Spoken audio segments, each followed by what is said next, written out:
আসসালামু আলাইকুম রহমতুল্লাহ। সম্প্রতি ফেসবুক এবং ইউটিউব প্রাঙ্গণে অনলাইন প্রাঙ্গণে একটি ভিডিও ছড়িয়ে পড়েছে। কত বছর বয়সে? 40 বছর বয়সে। তাহলে 40 বছর বয়স মানে তো জীবনের মূল টাইমটা প্রায়। তো 40 বছর পর্যন্ত উনি নিজে তো নবী ছিলেন না, উনি নবী হয়েছেন তারপরে। তাহলে 40 বছর পর্যন্ত নবী হওয়ার আগে তার ধর্ম কি ছিল? ভিডিওটিতে দেখা যাচ্ছে শায়েখ আহমদুল্লাহ সাহেবের একটি ভিডিও, যেখানে উনি একটি প্রশ্নের উত্তর দিতে গিয়ে বলেছেন যে মুহাম্মদ সাল্লাল্লাহু আলাইহি ওয়াসাল্লাম 40 বছর বয়সে নবী হয়েছেন, এর আগে তো উনি নবী ছিলেন না। তো এই বক্তব্যের বা এই কথাটির বিরুদ্ধে দেখা যাচ্ছে অনেকেই এটি পোস্ট করছেন, একটি হাদিস উল্লেখ করছেন, যে হাদিসে উল্লেখ রয়েছে যে মুহাম্মদ সাল্লাল্লাহু আলাইহি সাল্লামকে এক ব্যক্তি প্রশ্ন করলেন, ইয়া রাসূলুল্লাহ, আপনি কবে থেকে নবী হয়েছেন? তখন মুহাম্মদ সাল্লাল্লাহু আলাইহি ওয়াসাল্লাম উত্তর দিলেন যে আমি তখন থেকে নবী যখন থেকে কাদা মাটিতে উনি মিশ্রিত ছিল, অর্থাৎ তার মধ্যে রূহ সঞ্চার করা হয়নি, তখন থেকে আমি নবী। তো শায়েখ আহমদুল্লাহ সাহেবের কথার বিরোধিতা করতে গিয়ে এই হাদিসটি খুব প্রচার হচ্ছে। বিশেষ করে বিষয়টি সামনে নিয়ে এসেছেন আমাদের গিয়াসউদ্দিন তাহিরি। আমার মনে হয় এ বিষয়ে কিছু বলা উচিত। আমি এই গিয়াসউদ্দিন তাহিরি আসলে কে, তার আকীদা কি, এই বিষয়ে আমি কিছু কথা বলবো। তার আগে আমি মূল বিষয়টার সলিউশন দেওয়ার চেষ্টা করছি। আপনার কমন সেন্স, এটা বোঝার জন্য আপনাকে বড় আলেম হতে হবে না, আপনাকে মদিনা ইউনিভার্সিটি থেকে পিএইচডি করে আসতে হবে না, আপনার মধ্যে কমন সেন্স থাকলেই হবে, আপনি বুঝতে পারবেন। কারণ আমি যে কথাগুলো বলবো এগুলো অবশ্যই দলিল নির্ভর। দেখেন, ইমাম তাইমিয়া রাহিমাহুল্লাহ উনি কিন্তু আরো কঠিন কথা বলেছেন।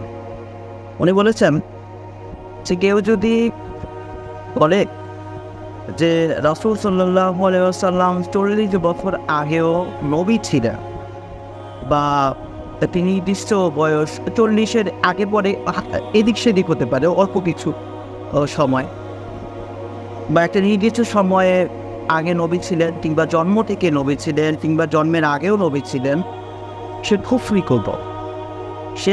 করলো, সে কাফের হয়ে যাবে। তো আমাদের শায়েখ আহমদুল্লাহ সাহেব নিতান্ত একজন ভদ্র মানুষ, উনি খুব সুন্দর করে বলেছেন, খুব ভদ্রভাবে বলেছেন যে রাসূল সাল্লাল্লাহু আলাইহি ওয়াসাল্লাম 40 বছর বয়সেই নবী হয়েছেন।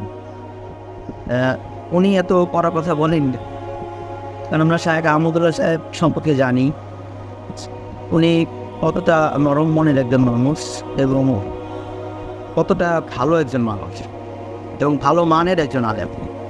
আমি মনে করি বাংলাদেশের মুসলমানদের জন্য শায়েখ আহমদুল্লাহরা হচ্ছে আল্লাহ পাকের এক বিশেষ নেয়ামত। কেন নেয়ামত বলছি আমি জিনিসটি ক্লিয়ার করব কিছুক্ষণ পরেই। তার আগে আমি মূল কনসেপ্টটি আগে পরিষ্কার করি। দেখেন, হাদিস এমন একটা বিষয় যে অনেক হাদিস দেখা গেছে জাল হতে পারে, দঈফ হতে পারে, কিন্তু পবিত্র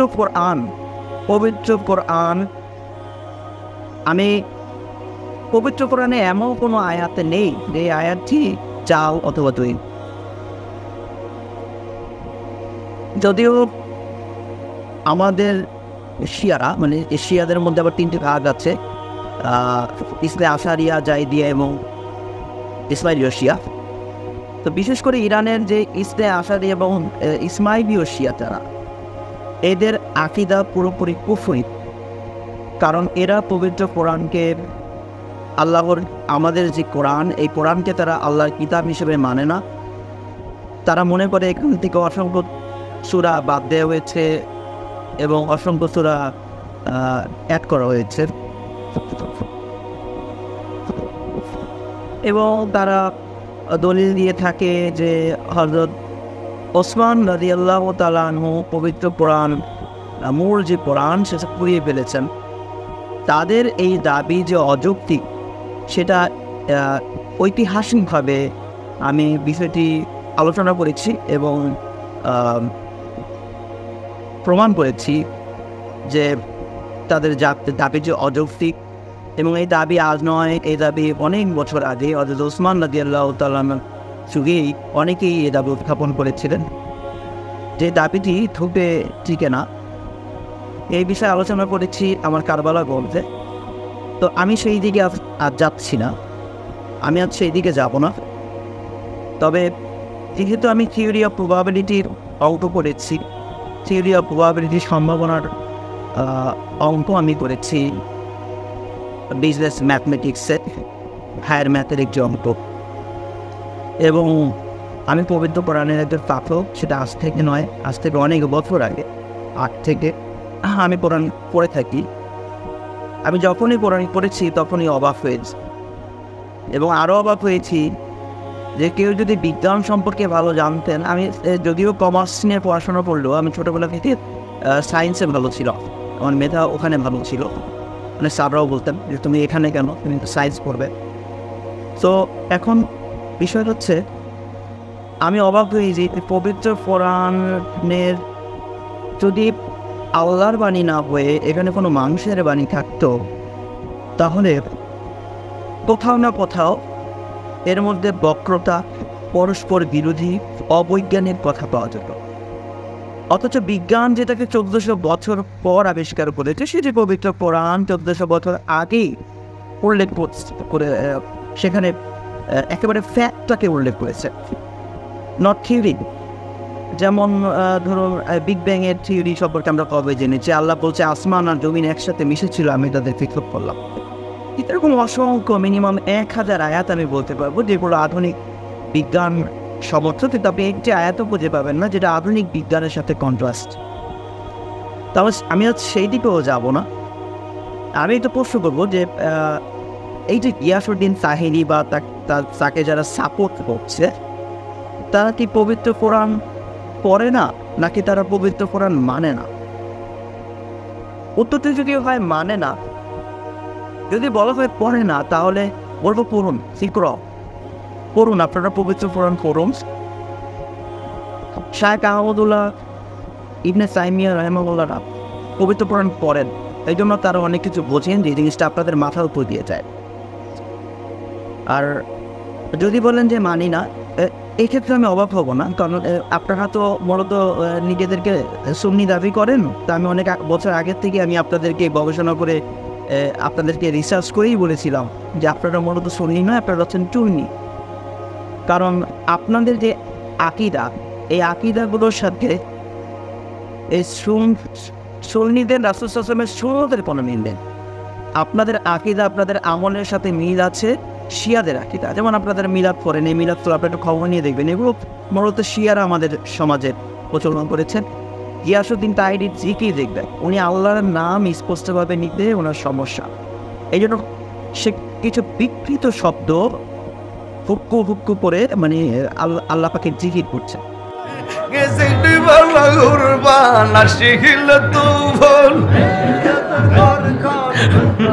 মনো পাকে গুইরা যাইব নিকু হুম জঙ্গো লাগাই দমে দমে আল্লাহু আল্লাহ দমে দমে। মানে এরা বলতো সবাই মুহাম্মদ সাল্লাল্লাহু আলাইহি ওয়াসাল্লামকে খুবই ভক্তি করে, খুবই শ্রদ্ধা করে।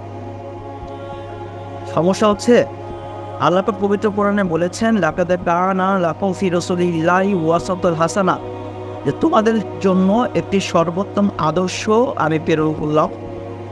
মুহাম্মদ সাল্লাল্লাহু আলাইহি ওয়াসাল্লামের জিন্দেগিতে রয়েছে তোমাদের সর্বোত্তম আদর্শ। আর যে কোনো সমাজে, আমি এটা আসবো আরও বিস্তারিত বলবো, যে কোনো সমাজে কিন্তু এই শিরকের সূত্রপাত ঘটেছে অতি ভক্তি থেকে। আমি এ বিষয়ে আরও কিছু বলবো, তাহলে আমি আগে মূল দলিলটা দিই। দেখেন, আপনারা কি পবিত্র কোরআনের সূরা দোহার 7 নম্বর আয়াতটি পড়েননি? হয়তো পড়েছেন, হয়তো মানেন না। আচ্ছা, মানা না মানা আপনাদের বিষয়, কিতাবটা পড়েছেন কি না। যদি বলেন যে না আমরা পড়িনি, তাহলে একটু পড়ে নেবেন।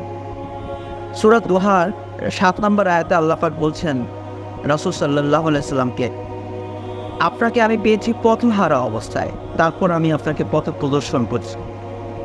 এখন আপনারা যে বলছেন যে রাসূল সাল্লাল্লাহু আলাইহি সাল্লাম জন্ম থেকেই নবী ছিলেন, রাসূল সাল্লাল্লাহু আলাইহি সাল্লাম জন্ম থেকে, শিশুকাল থেকে যদি নবী হয়ে থাকেন, বা তার জন্মের আগের থেকে নবী হয়ে থাকেন, বা নবী হয়েই পৃথিবীতে জন্মগ্রহণ করেন, রেসালতের দায়িত্ব নিয়ে জন্মগ্রহণ করেন, একজন রাসূল বা একজন নবী কি কখনো পথভ্রষ্ট অবস্থায় থাকতে পারে? কত হারা অবস্থায় থাকতে পারে? হেদায়েতহীন অবস্থায় থাকতে পারে? অথচ আল্লাহ কোরআনে বলছে সূরা দোহার 7 নম্বর আয়াতে, আপনি হেদায়েতহীন ছিলেন, আমি আপনাকে হেদায়েত প্রদান। এরপর আসুন সূরা আশ-শূরার 52 নম্বর আয়াতে আল্লাহ পাক কি বলছেন, এমনইভাবে আমি আপনার কাছে এক ফেরেশতা প্রেরণ করেছি আমার আদেশ ক্রমে, আপনি জানতেন না কিতাব কি, ঈমান কি, কিন্তু আমি একে করেছি নূর, যার দ্বারা আমি আমার বান্দাদের মধ্য থেকে যাকে ইচ্ছা পথ প্রদর্শন করি, নিশ্চয়ই আপনি সরল পথ প্রদর্শন করেন। এখন তর্কের খাতিরে আমি ধরে নিচ্ছি যে রাসূল সাল্লাল্লাহু আলাইহি সাল্লাম জন্ম থেকে বা জন্মের আগে থেকে নবী ছিলেন। আচ্ছা, রাসূল সাল্লাল্লাহু আলাইহি সাল্লাম যদি জন্মের আগে থেকেই নবী হন, তাহলে একজন নবী সে ঈমান কি জানতেন না? একজন নবী সে কিতাব কি জানতেন না? কথা আমি বলছি না, কথাগুলো বলছে মহান আল্লাহ। সূরা আশ-শূরার 1 নম্বর 52। এখন আপনি যদি বলেন যে না আমি এত মানি না, আমি অবাক হব না। কারণ আপনারা তো মূলত শিয়া প্রভাবিত সুন্নি। শিয়ারা তো কোরআন মানে না, আমাদের এই কোরআন মানে না। তারা বলে কোরআন 90 পারা, এখানে নাকি আছে 30 পারা, আরও 60 পারা নাকি তাদের কাছে আছে। আচ্ছা, যাই হোক। এবং রাসূল সাল্লাল্লাহু আলাইহি সাল্লামের বহু সিরাত গ্রন্থ থেকে পাওয়া যায় যে নবী সাল্লাল্লাহু আলাইহি ওয়াসাল্লাম বহুবার উনি, এটা আপনি রাহিকুল মাকতুমেও পাবেন, যে রাহিকুল মাকতুমের শেষের দিকে যে রাসূল সাল্লাল্লাহু আলাইহি ওয়াসাল্লামের কাছে যখন প্রথম ওহী নাযিল হলো হেরা গুহায়, তারপর মাঝখানে অনেকদিন ওহী নাযিল হয়নি, জিবরাইল আসেনি, তখন রাসূল সাল্লাল্লাহু আলাইহি ওয়াসাল্লাম একসময় হতাশ হয়ে গেলাম। ওনার হতাশের সীমাটা এমন পর্যায়ে চলে গিয়েছিল যে উনি তখন বেশ কয়েকবার ভেবেছেন যে উনি পাহাড়ে উঠতেন এবং পাহাড় থেকে লাফ দিয়ে পড়ে যাবেন। যখনই এই ধরনের বিধ্বংসী ভাবনা উনি ভাবতেন, তখনই জিবরাইল তার সামনে এসে তার সাথে দেখা দিয়েছে এবং উনি সান্ত্বনা পেয়েছে এবং বাড়ি ফিরে এসেছে। এবং এই বিষয়ে আয়াত আছে। পরবর্তীতে যখন ওহী নাজিল পুনরায় শুরু হয়, আপনি সূরা মুদ্দাসিরের 1 থেকে 5 নম্বর আয়াত, 1 থেকে 7 নম্বর আয়াতগুলো একটু পড়বেন।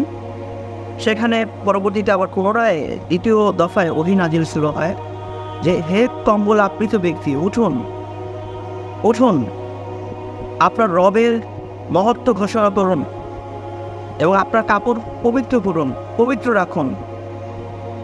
আপনি অধিক পাবার আশায় কারো প্রতি অধিক অনুগ্রহ করবেন না। সূরা মুদ্দাসির পড়ে নেবেন। তাহলে রাসূল সাল্লাল্লাহু আলাইহি ওয়াসাল্লাম যদি জানতেন, আগে থেকেই জানতেন উনি জন্ম থেকে নবী, তাহলে উনি হতাশ হবেন কেন? কেন হতাশ হবেন? এই প্রশ্নগুলো উত্তর দিতে হবে। এবার আসি আপনাদের যে হাদিসটি আপনারা প্রচার করছেন, সে হাদিসের ভিত্তিতে সে হাদিস সম্পর্কে আমি একটু বলি। এই হাদিসটি হচ্ছে মুহাম্মদ সাল্লাল্লাহু আলাইহি ওয়াসাল্লাম বলছেন যে আমি তখন থেকে নবী, যখন আদম কাদা মাটিতে মিশ্রিত অবস্থায় ছিল, তার মধ্যে রূহ সঞ্চার করা হয়। দেখেন, শুধু মুহাম্মদ সাল্লাল্লাহু আলাইহি ওয়াসাল্লাম, আপনি হাদিসটি ঠিক আছে, আপনি হাদিসটি বুঝতে ভুল করেছেন। মুহাম্মদ সাল্লাল্লাহু আলাইহি ওয়াসাল্লাম শুধু তখন থেকে নবী না, আপনিও গিয়াসউদ্দিন তাহেরি তখন থেকেই মুশরিক। যখন আদম আলাইহিস সালাম আদম আলাইহিসসালামের মধ্যে রূহ সঞ্চার করা হয়নি, উনি কাদামাটিতে মিশ্রিত অবস্থায় ছিলেন। এটা কি আপনি জানেন? আপনি পবিত্র কোরআন আরো ভালোভাবে পড়বেন, সেখানে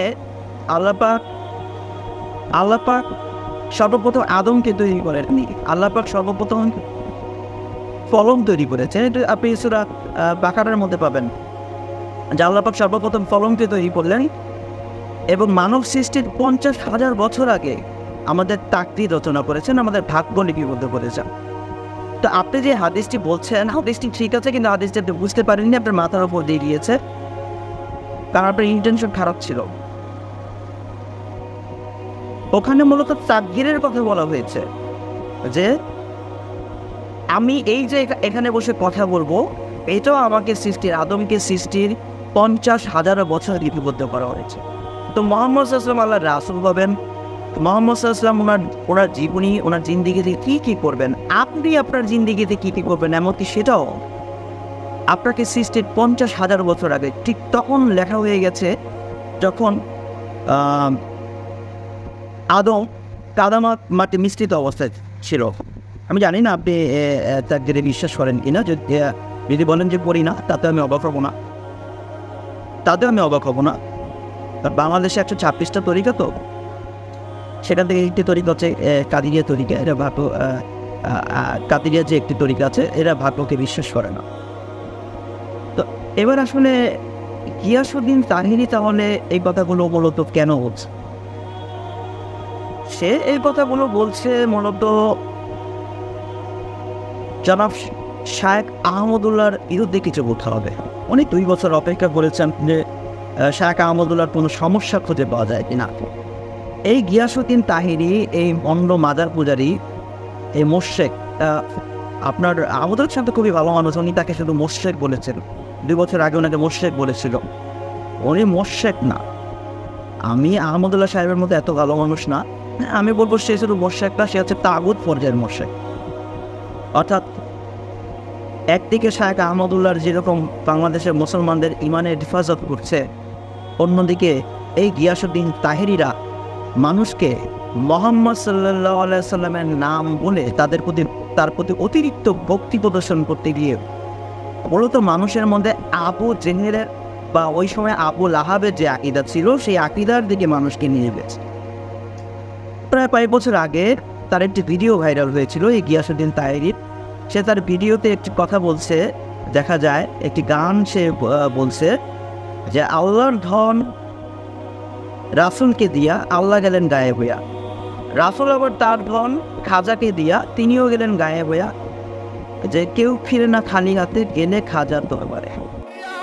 গেলেন আল্লাহ গায়েব হইয়া, আল্লাহর ধন রাসূলকে দিয়া, গেলেন আল্লাহ গায়েব হইয়া, রাসূলের ধন খাজা পাইয়া,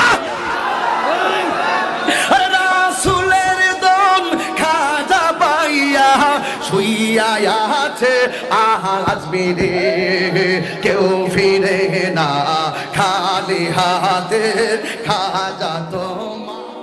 এক ভদ্রলোক যখন আহমদুল্লাহ সাহেবকে প্রশ্ন করলেন, তখন উনি বললেন যে না, উনি খুব ভদ্রভাবে বললেন যে এই কথা যদি কেউ বলে থাকে তাহলে সে মোশেক হয়ে যাবে।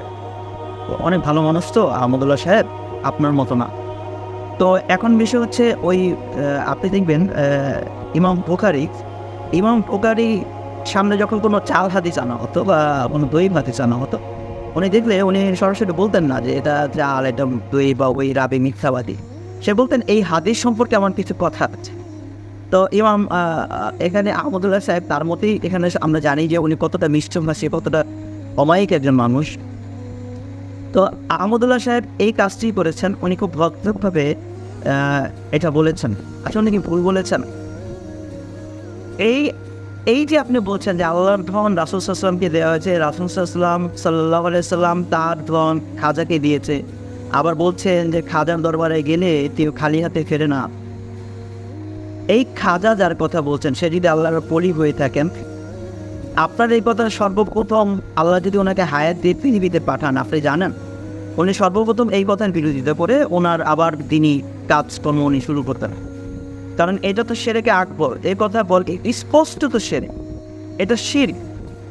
আপনি তাওহীদই তো বোঝেন না, আপনি একজন আলেমের বিরোধিতা করেন। আপনি আগে আমাদের মুখোমুখি হন, আমাদের মতো জেনারেল শিক্ষিতদের মুখোমুখি হন, তারপর আপনি শায়েখ আহমদুল্লাহর পেছনে যাবেন। আপনি উনি তো অনেক বড় মাপের একজন আলেম। উনি হচ্ছে বাংলাদেশের মুসলমানদের জন্য একটি নিয়ামত হচ্ছে শায়েখ আহমদুল্লাহ। বাংলাদেশের মুসলমানদের জন্য একটি নিয়ামত হচ্ছে ডক্টর খন্দকার আবদুল্লাহ জাহাঙ্গীর স্যার রাহিমাহুল্লাহ। বাংলাদেশের জন্য আমি মনে করি একটি নিয়ামতের নাম হচ্ছে ডক্টর ইমাম হোসেন। কারণ ওনারাই আমাদেরকে মুহাম্মদ সাল্লাল্লাহু আলাইহি সাল্লামের আকীদার শিক্ষা দিয়েছেন, যে শিক্ষা 1400 বছর আগে মুহাম্মদ সাল্লাল্লাহু আলাইহি সাল্লাম দিয়ে গিয়েছেন। আর আপনারা যেগুলো বলছেন, এই যে মৃত ব্যক্তিকে ওসিলা করা, সেখানে গিয়ে ধনভাণ্ডার পাওয়া, এটা তো আবু জেহেলের আকীদা ছিল। তারা আল্লাহর উপাসনা করতেন, আল্লাহকে রব মানতেন, আল্লাহকে রিজিক দাতা মানতেন, কিন্তু ওই যে 360 মূর্তি তাদেরকে মাধ্যম করতেন। যেটা তাওহীদ রুবুবিয়্যাহ। আপনি জানেন কি না তাওহীদ রুবুবিয়্যাহ? জানেন আপনি তাওহীদ রুবুবিয়্যাহ কি? এটা জানেন না তো মনে হয় আপনি। আচ্ছা, ইসলাম আবার আপনি এই তাওহীদ রুবুবিয়্যাহ এই জ্ঞানগুলো নেওয়ার জন্য বড় আলেম হতে হয় না। তালাবুল ইলমি ফরিদাতুন আলা কুল্লি মুসলিম, এই জ্ঞানগুলো নিয়ে প্রত্যেক মুমিন নরনারীর উপর আল্লাহ ফরজ করেছেন। এই জন্যই ফরজ করেছেন যাতে আপনারা আমাদের ইমানের মধ্যে শিরক প্রবেশ করাতে না পারেন। আর আপনি শুধু একা মুশরিক না, আপনি যেহেতু মানুষের ইমানকে বিনষ্ট করছেন, আপনার অনুসারী আছে মানুষের মধ্যে, আপনি আবু জেহেল এবং জাহেলিয়াতের যুগে যে আরবের মুশরিকরা যে আকীদা পোষণ করতো, সেই আকীদা যেহেতু মানুষের আমলের মধ্যে আপনি প্রবেশ করাচ্ছেন, সেক্ষেত্রে আপনি হচ্ছেন তাগুত পর্যায়ের কাফের। আর আপনাকে প্রকাশ্যে কাফের বললে এটা তো গুনাহ হবে না। যেরকম ফেরাউনকে গালি দিলে গুনাহ হয় না, হ্যাঁ, নমরুদকে গালি দিলে গুনাহ হয় না, এটা হচ্ছে তাগুত পর্যায়ের কাফের। আপনি তো সেই স্থানে চলে গেছেন, আপনি ঠিক ওই স্থানে চলে গেছেন। আল্লাহ আপনাকে হেদায়েত করুন। আর আরেকটা বিষয় হচ্ছে, দেখেন, অতি ভক্তি, এই অতি ভক্তি থেকে বের হয়ে আসতে হবে। রাসূল সাল্লাল্লাহু আলাইহি ওয়াসাল্লামকে অনুসরণ করেন, রাসূল সাল্লাল্লাহু আলাইহি ওয়াসাল্লামকে অনুসরণ করেন না। আপনারা যখন জিকির করেন, তখন মুহাম্মদ সাল্লাল্লাহু আলাইহি ওয়াসাল্লাম যেভাবে আমাদেরকে জিকির শিক্ষা দিয়েছেন সেইভাবে করেন না। তখন আরেকজনের জিকির, আরেকজনের বানানো জিকির আপনারা করেন। খুব কিছু অস্বাভাবিক শব্দ, অস্পষ্ট শব্দ দ্বারা কি বলেন আপনারাই জানেন, আর আপনাদের কপালই জানে। ইবাদতের সময় আপনাদের মুহাম্মদ সাল্লাল্লাহু আলাইহি ওয়াসাল্লামের দিন ভালো লাগে না, কিন্তু মুহাম্মদ সাল্লাল্লাহু আলাইহি ওয়াসাল্লামকে আপনারা খুব ভক্তি করেন। শোনেন, ইসলাম কোনো ঠাকুরের বানানো ধর্ম না যে আপনি এখানে ভক্তি করে অতিরিক্ত শ্রদ্ধা করে পার পাবেন। আপনাকে নাজাত পেতে হলে মুহাম্মদ সাল্লাল্লাহু আলাইহি ওয়াসাল্লামকে অনুসরণ করতে হবে, তার আকীদাকে অনুসরণ করতে হবে, তার শেখানো প্রক্রিয়ায় আমল করতে হবে। আরেকটা বিষয় হচ্ছে, এই যে আপনি দেখেন আমাদের কালেমার দিকে যদি লক্ষ্য করেন, আশহাদু আল্লা ইলাহা ইল্লাল্লাহ ওয়া আশহাদু আন্না মুহাম্মাদান আবদুহু ওয়া রাসূলুহু। এখানে আল্লাহ পাক বলছে আল্লাহ ছাড়া কোনো হক মাবুদ নাই এবং মুহাম্মদ সাল্লাল্লাহু আলাইহি ওয়াসাল্লাম হচ্ছেন আল্লাহ পাকের বান্দা এবং রাসূল। আল্লাহ পাক 1400 বছর আগেই জানেন যে আপনারা মুহাম্মদ সাল্লাল্লাহু আলাইহি ওয়াসাল্লামের ভালোবাসার ক্ষেত্রে বাড়াবাড়ি করবেন। এই জন্য আল্লাহ পাক ওনাকে রাসূল ও আবদুহু বলেন নাই, আগে রাসূল বলেন নাই, আগে আবদুহু বলেছেন। আগে বলেছেন যে মুহাম্মদ সাল্লাল্লাহু আলাইহি ওয়াসাল্লাম আল্লাহর বান্দা, তারপর হচ্ছে উনি রাসূল। আগে উনি রাসূল, তারপর বান্দা নয়। এবং এই যে আপনি যে কথাটা বলেছেন, এই আপনার আল্লাহ পাকের ধন, আপনার সে রাসূলকে ধনভাণ্ডার দিয়েছেন, এই যে গানের মধ্যে কথাগুলো বলছেন, হ্যাঁ, আপনি বলছেন যে শান, এই শান পড়ে আপনি বাবার শান গাইতে গিয়ে মুহাম্মদ সাল্লাল্লাহু আলাইহি ওয়াসাল্লামের বিরোধিতা করছেন, মুহাম্মদ সাল্লাল্লাহু আলাইহি ওয়াসাল্লামের দ্বীনের বিরোধিতা করছেন, পবিত্র কোরআনের বিরোধিতা করছেন। কারণ আপনি যে কথাগুলো বলেন, এই কথাগুলো আপনি সূরা আনামের 50 নম্বর আয়াতটা পড়বেন, সেইখানে তো সম্পূর্ণ ভিন্ন কথা আছে। মানে এই আয়াতটা পড়লে মনে হয় যে আয়াতটা বোধহয় আপনার জন্যই নাজিল হয়েছে 1400 বছর আগে। এটাই হচ্ছে কোরআনের সৌন্দর্য, যে সেখানে সম্পূর্ণ ব্যতিক্রম কথা আল্লাহ বলছেন যে হে রাসূল, আপনি বলুন যে আমার কাছে আল্লাহ পাকের কোনো ধনভাণ্ডার আমার কাছে নেই, আল্লাহ পাকের কোনো ধনভাণ্ডার নেই। আল্লাহ পাক এই আল্লাহ রাসূলকে আল্লাহ এই কথা বলতে বলছেন যে আল্লাহর কোনো ধনভাণ্ডার আমার কাছে নেই। সূরা আনআম নামের 50 নম্বর আয়াতটি পড়বেন, আরও এক জায়গায় আছে তো একই কথা। তো অতি ভক্তির কোনো সুযোগ নেই। আর এই যে সমাজের শিরক কিন্তু প্রবেশ করে কোনো নাস্তিক বা কোনো ইসলাম বিদ্বেষী লোকের হাত ধরে নয়। সমাজে শিরক নামক যেই ব্যাধি, এই ব্যাধিটি সবসময় প্রবেশ করেছে আলেমদের হাত ধরে। এই গিয়াসউদ্দিন তাহেরির মতো আলেমদের হাত ধরেই সমাজে এগুলো প্রবেশ করেছে। তারপরে যদি দেখেন যে আরবে কীভাবে মূর্তি পূজার প্রচলন হলো, এই ইতিহাসটা যদি আপনি দেখেন আপনার জিনিসটি ক্লিয়ার হয়ে যাবে। মুহাম্মদ সাল্লাল্লাহু আলাইহি সাল্লাম মুকুন্ত হযরত ইব্রাহিম আলাইহিস সালামের মিল্লাতে প্রতিষ্ঠা ছিলেন, কিন্তু আপনার আরবে এই যে মূলত ইব্রাহিম আলাইহিস সালামের মিল্লাতে কীভাবে শিরক বা মূর্তি পূজা প্রবেশ করলো, যে আমর বিন লুসাই নামক একজন ব্যক্তি, একজন আলেম ছিল সে মূলত ব্যবসা করতে রোমান সাম্রাজ্যে, পারস্যে এইসব জায়গায় ভ্রমণ করতেন।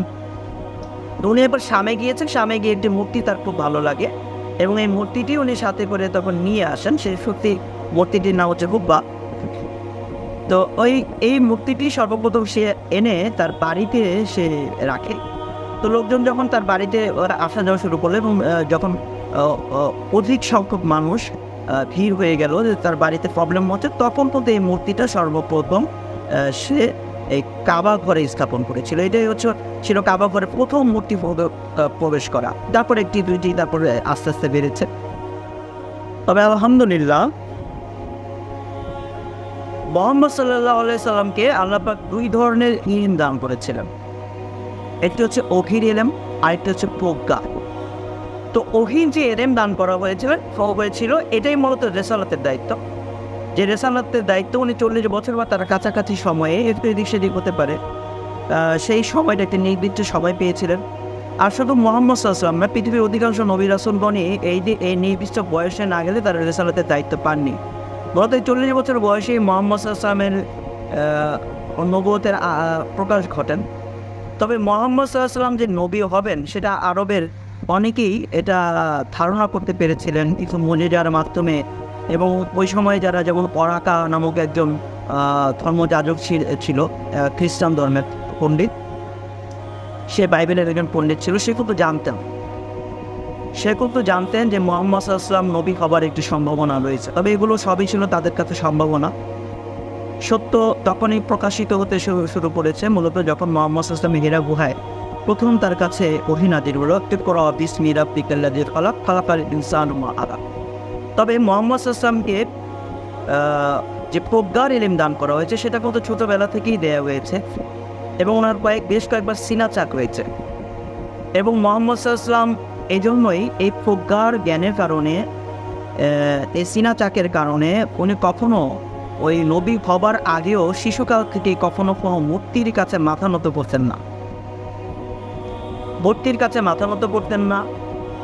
এবং উনি জন্মগতভাবেই সৎ ছিলেন, জন্মগতভাবেই আমানতদার ছিলেন। আল্লাহ পাক তার রাসূলকে এইভাবেই বড় করেছেন।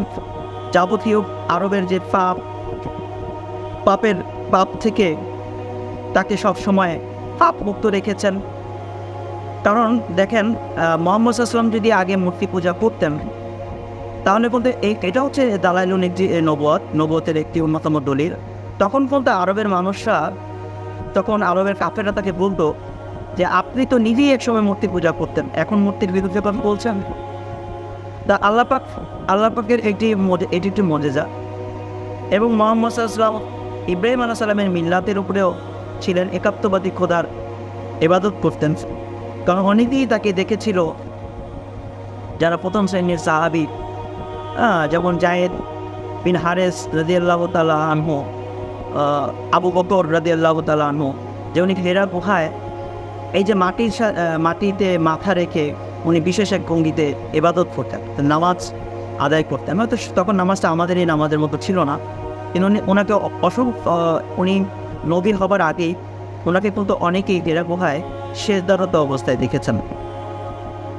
এবং উনি আলহামদুলিল্লাহ কখনোই মূর্তি পূজা করতেন না, সবসময় ছোটোবেলা থেকে মূর্তির বিরোধিতা করতেন। এটা হচ্ছে মূলত প্রজ্ঞার এলেম, যে প্রজ্ঞা আল্লাহ রাসূলকে আল্লাহ দিয়েছিলেন তারই এলেম। তো সর্বোপরি আমি এটাই বলবো যে বিভিন্ন আমি মনে হয় দলিলগুলো পবিত্র কোরআন থেকে দিয়ে এই বিষয়টি প্রমাণ করতে পেরেছি, বিষয়টি খুব করতে পেরেছি যে আল্লাহ রাসূল 40 বছর বয়সেই রেসালত প্রাপ্ত হয়েছেন। তবে হ্যাঁ, মুহাম্মদ সাল্লাল্লাহু আলাইহি ওয়াসাল্লাম যে নবী হবেন এটা আদম যখন কাদামাটিতে মিশ্রিত ছিল তখন থেকে এটি লিপিবদ্ধ ছিল। শুধু মুহাম্মদ সাল্লাল্লাহু আলাইহি ওয়াসাল্লাম নয়, আমাদের তাকদীরও পূর্ব থেকেই লিপিবদ্ধ। আদমকে তৈরির 50,000 বছর আগে আল্লাহ পাক কলম তৈরি করে আমাদের তাকদীর রচনা করেছেন। এবং ইমানের 7টি রুকনের মধ্যে একটি গুরুত্বপূর্ণ রুকন হচ্ছে তাকদীরে বিশ্বাস। আশা করি আমি উত্তরটি দিতে পেরেছি। সর্বোপরি আমি আমার আলোচনা শেষ করব পবিত্র কোরআনের সূরা জারিয়াতের 10 নম্বর আয়াতটি উল্লেখ করে। পবিত্র কোরআনের সূরা জারিয়াতের 10 নম্বর আয়াতে আল্লাহ পাক বলেন, অভিশপ্ত তারা যারা আন্দাজে কথা বলে।